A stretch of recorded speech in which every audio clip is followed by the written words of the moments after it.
Roses is not a good game. It's one of countless wrestling games spit out by developer Yukes. If you thought Call of Duty or even Madden was the same thing year after year, then pick up a Yukes wrestling game. So why then did I want to keep playing it after completing a character story mode and getting the belt? Is it because the girls are pretty and I'm a degenerate? Partially, but there's more to it than that. Rumble Roses features 10 wrestlers, each with their own storylines. It's a very small roster compared to other wrestling games and especially to other fighting games. It helps a little bit that every character has a good or evil alter ego to unlock, but don't expect different moves. I'll talk more about that later. There's also one unlockable boss wrestler who's secretly your dead mom, but also a cyborg zombie. And we'll also get to that later. If you've played a wrestling game before, especially by Yukes, then you already know what the gameplay is. You have a button for strikes, grabs, blocks, sprint, and a special move. The types of attacks you do is based on the direction you press. For example, press up and strike and you'll go for the head.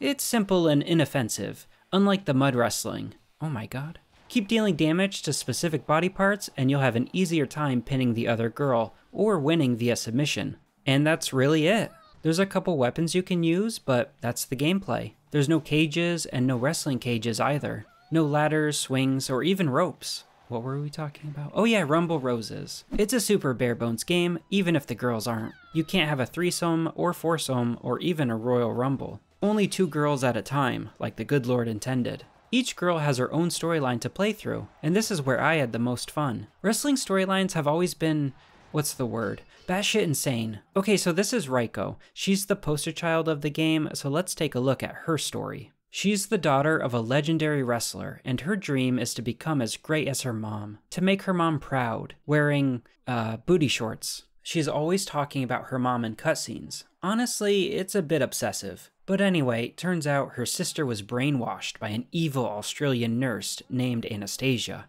And make my mom up there proud of me. Count on it.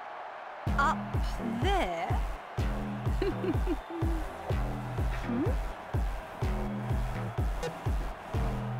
She could be down there for all you know. Reiko breaks this curse by practicing Kama Sutra moves on her sibling. Then she defeats Anastasia, but not before it's revealed Anastasia brought back her dead mom and turned her into a zombie cyborg. Also, she has a rocket hand. This witch here transplanted Kamikaze Rose's DNA into a cyborg. Every girl has a storyline like this, and are they good? No, but they are incredibly entertaining. I don't really care if a game is great or terrible so long as it keeps my attention, and I gotta say, Rumble Rose's story mode did that. I went out of my way to wear this cute little bathing suit today, but... What? Hey, you're Aisha, the famous singer. I'm a huge fan. So, man, Tex-Mex was all excited about you? She must have been tripping. I want to talk a bit more about the gameplay. It's not good, but something about it makes it enjoyable. I guess damaging opponents, seeing their limb bars lower. It's cathartic in a weird way. I never got bored of it, but I also only played for like 4 hours before I saw all there is to see. Your mileage may vary. In addition to the story mode, there are exhibition matches. You can make up to 3 vows before every match. These vows will push your character more into a face or heel role. Face and heel are wrestling terms for good guys and bad guys.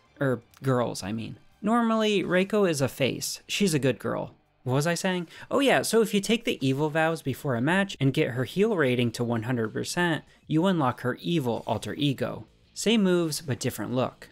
I'm not the same girl I was, and I'm here to kick some ass. There's an American cowgirl, a Japanese ninja, a Mongolian outcast, and a punk rocker. I like the ninja. She comes into the ring via Toad.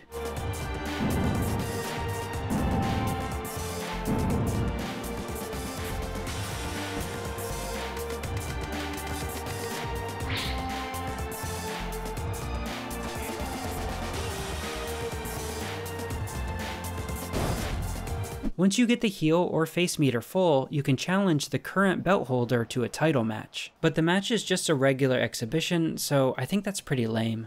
Like I said, there's strictly only 1v1 ring fights, or mud wrestling, which is just super empty as a game. Regardless, I actually kinda sorta like it. God, I'm lonely. Would I recommend it? No, probably not. There's a 360 version though, and I hear that one's better, so maybe give that one a try instead. I gotta say though, graphically, the game looks great.